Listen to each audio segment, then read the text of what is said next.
Hello guys, welcome to my channel Arvan tells a story. Now we are talking about Indonesia. Indonesia, officially the Republic of Indonesia, is a country in Southeast Asia and Oceania between the Indian and Pacific Oceans. It consists of over 17,000 islands, including Sumatra, Java, Sulawesi, and parts of Borneo and New Guinea. Indonesia is the world's largest archipelagic state and the 14th largest country by area at 9.9 square kilometer millions or 735 or 3058 square miles with over 275 million and the world's fourth most populous country and the most populous Muslim majority country. Java, the world's most populous island, is home to more than half of the country's population. Indonesia is a presidential republic with an elected legislature. It has 37 provinces, of which 8 have special status. The country's capital, Jakarta, is the world's second most populous urban area. Indonesia shares land borders with Papua New Guinea, East Timor, and the eastern part of Malaysia, as well as maritime borders with Singapore, Vietnam, Thailand, and the Philippines, Australia, Palau, and India. India part of Andaman and Nicobar Islands. Despite its large population and densely populated regions, Indonesia has vast areas of wilderness that supports one of the world's highest levels of biodiversity. The Indonesian archipelago has been a valuable region for the trade since at least the 7th century when Srivijaya and later Majapahit traded with entities from mainland China and the Indian subcontinent. Local rulers gradually absorbed foreign influences from the early centuries and Hindu and Buddhist kingdoms flourished. Sunni traders and Sufi scholars brought Islam, while Christianity was spread by European missionaries. Although the Portuguese, the French, and the British also ruled at some point, the Dutch were the foremost colonial power for much of their 150 years presence in the archipelago. The concept of Indonesia as a nation-state emerged in the early 20th century, culminating later in the proclamation of Indonesian independence in 1945. However, it was not until 1949 that the Dutch recognized Indonesian sovereignty following an armed and diplomatic conflict between the two. Indonesia consists of thousands of distinct native ethnic and hundreds of linguistic groups, with Javanese being the largest. A self-identity has developed with the motto Bhinneka Tunggal Ika, unity and diversity, literally many at one, defined by a national language, cultural diversity, religious pluralism with a Muslim majority population, and a history of colonialism and rebellion against it. The economy of Indonesia is the world's 17th largest by nominal GDP and the 7th largest by PPP. It is a regional power and is considered a middle power in global affairs. The country is a member of several multilateral organizations, including the United Nations, World Trade Organization, G20, and a founding member of the Non-Aligned Movement, Association of Southeast Asian Nations, East Asia Summit, D8, and the Organization of Islamic Cooperation. Okay, we talk about geography. Indonesia lies between latitude 11 south and 9 north and longitude 95 degrees east and 141 east. It is the largest archipelago state extending 5,000 kilometers from east to west and 1,700 kilometers. And the country coordinating Ministry for Maritime and Investment Affairs says Indonesia has more 17,000 islands with 16,000 registered at the UN, spread over both sides of the equator, around 6,000 of which are inhabited. The largest are Sumatra, Java, Borneo, eastern with Brunei and Malaysia, Sulawesi and New Guinea, share with Papua New Guinea.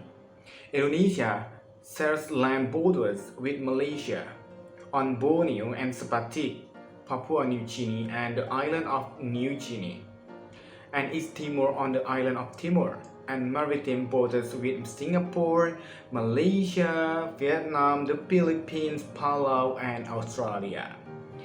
At 4,884 meters, this Puncak Jaya is Indonesia's highest peak, and Lake Toba in Sumatra is the largest lake with an area of 1,145 kilometers square.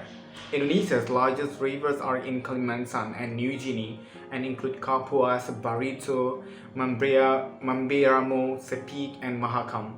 They serve as communication and transport links between the island's river settlements. Economy. Indonesia has a mixed economy in which both the private sector and government play vital roles. As the only G20 member state in Southeast Asia, the country has the largest economy in the region and is classified as a newly industrialized country. Per 2022 estimate is the world's 17th largest economy by nominal GDP and 7th in terms of GDP and PPP, estimated to be 1.289 trillion and 3.995 trillion respectively. And per capita GDP in PPP is 14,000, while nominal per capita GDP 4,000.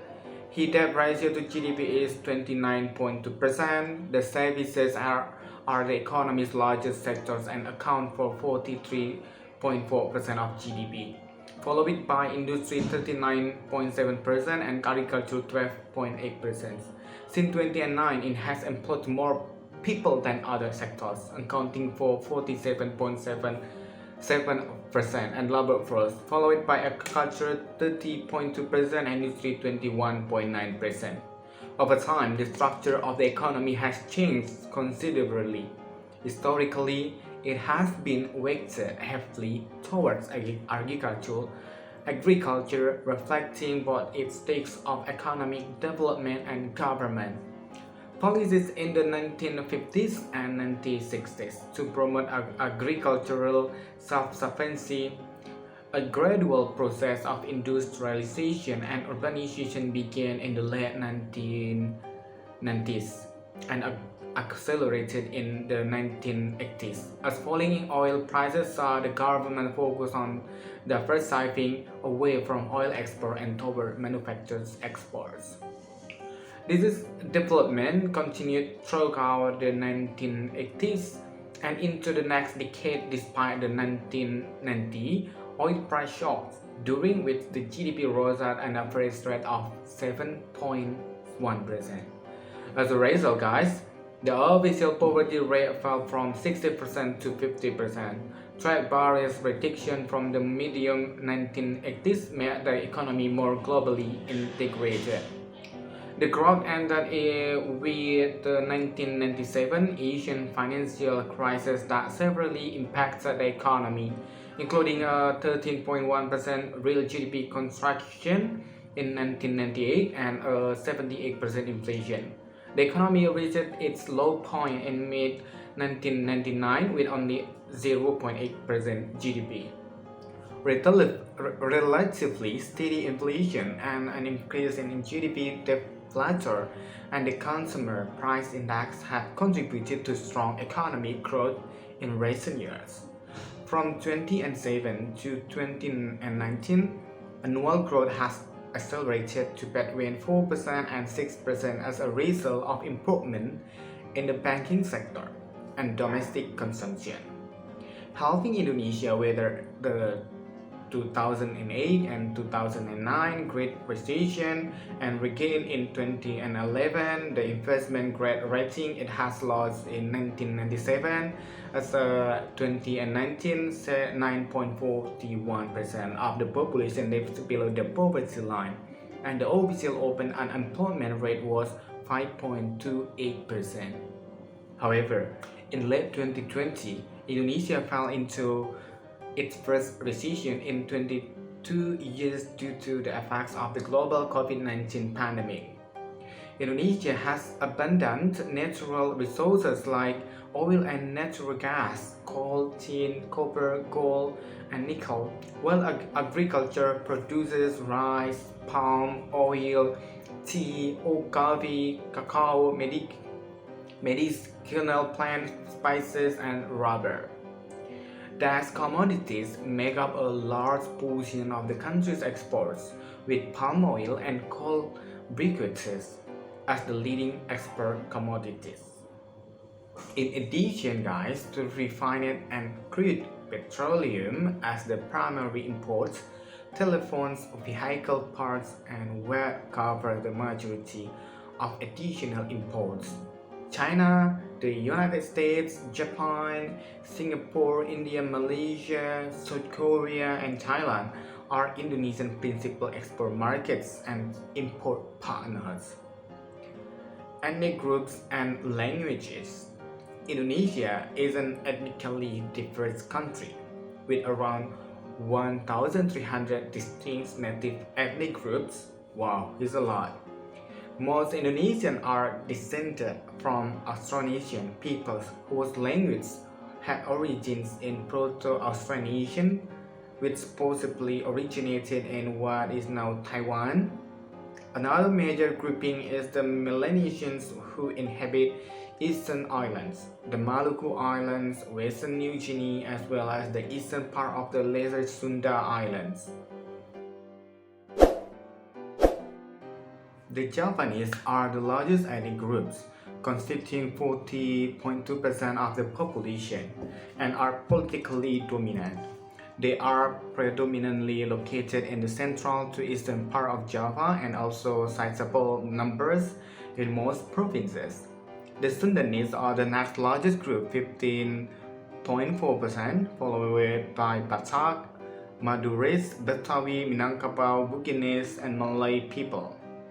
A sense of Indonesian nationhood exists alongside strong regional identities.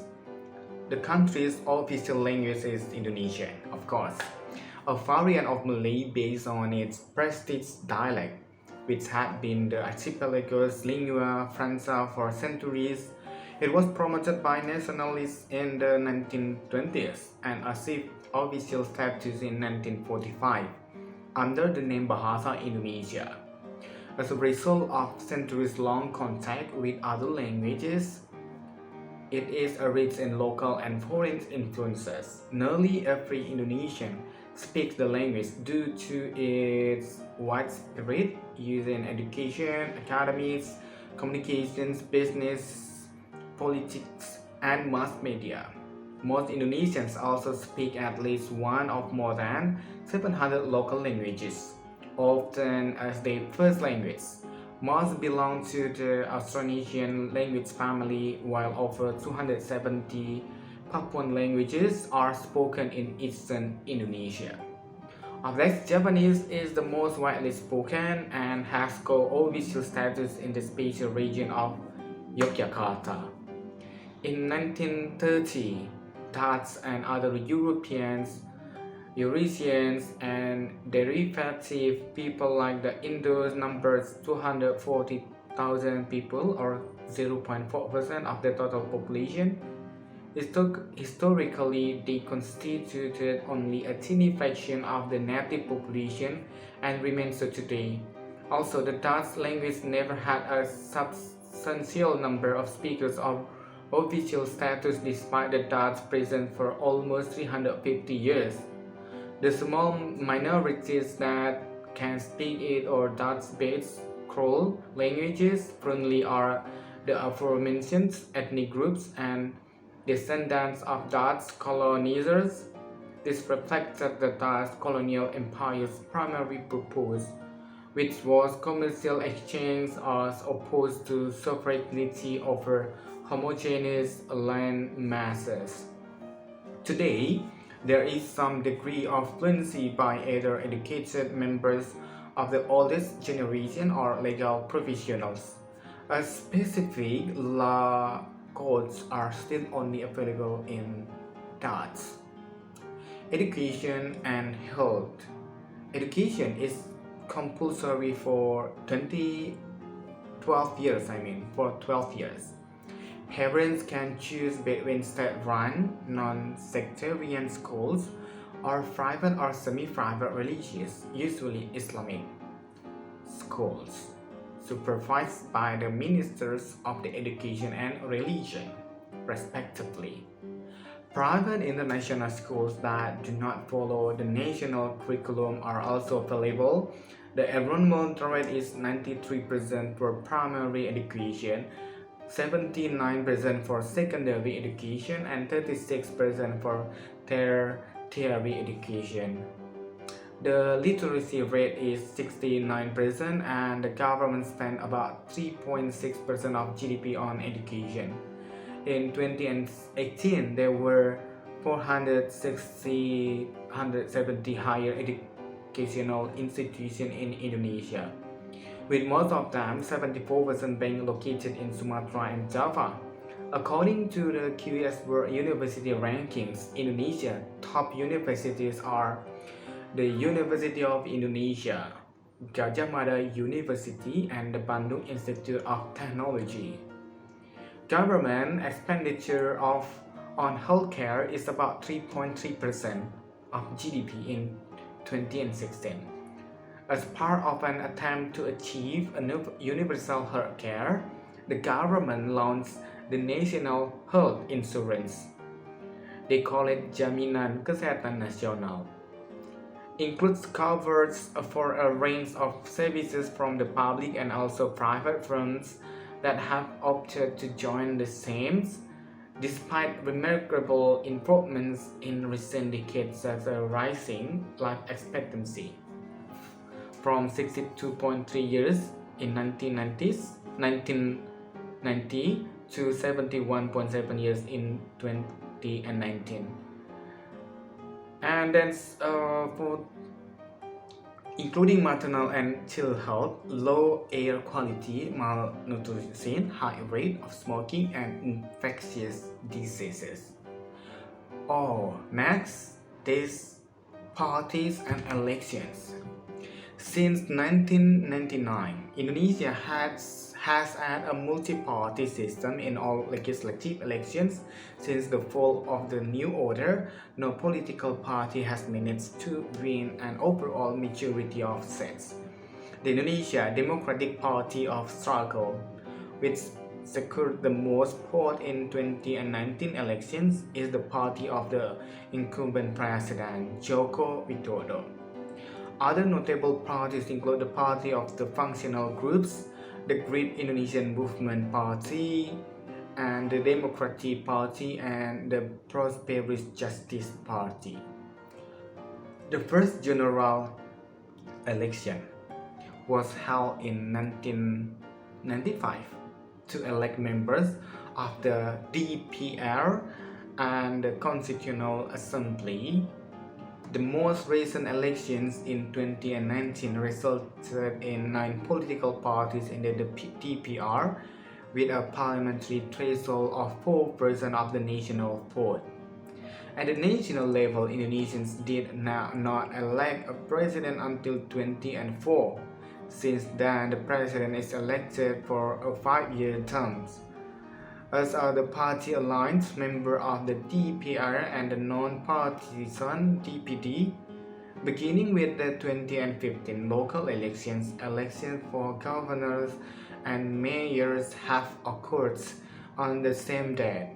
In 2014, The Constitutional Court ruled that legislative and presidential elections would be held simultaneously starting in 2019. Government and politics. Indonesia is a republic with a presidential system. Following the fall of the New Order in 1998, political and governmental structures have undergone sweeping reforms with four constitutional amendments revamping the executive, legislative, and judicial branches. Chief among them is the delegation of power and authority to various regional entities while remaining a unitary state. The President of Indonesia is the head of state and head of government, Commander-in-Chief of the Indonesian National Armed Force. They call it Tentara Nasional Indonesia or TNI. And the Director of Domestic Governance, Policy Making and Foreign Affairs. The President may serve a maximum of 2 consecutive 5-year terms. Next, the highest representative body at the national level is the People Consultative Assembly or Majelis Permusyawaratan Rakyat or MPR. Its main core functions are supporting and amending the constitution, inaugurating and impeaching the president, and formalizing broad outlines of state policy. The MPR comprises 2 houses, the People's Representative Council, Dewan Perwakilan Rakyat or DPR, with 575 members, and the Regional Representative Council, Dewan Perwakilan Daerah or DPD, with 136. The DPR passes legislation and monitors the executive branch. Reforms since 1998 have markedly increased its role in national governance, while the DPD is a newcomer for matters of regional management. Most civil disputes appear before the state court. Appeals are heard before the High Court, and the Supreme Court of Indonesia, they call it Mahkamah Agung, is the highest level of the judicial branch and hears final cassation appeals and conducts case reviews. Other courts include the Constitutional Court that listens to constitutional and political matters, and the Religious Courts that deals with codified Islamic law cases. Additionally, the Judicial Commission monitors the performance of judges. Okay, thank you for watching. Just it. I have talked about Indonesia. Okay, see you soon in another video. Bye.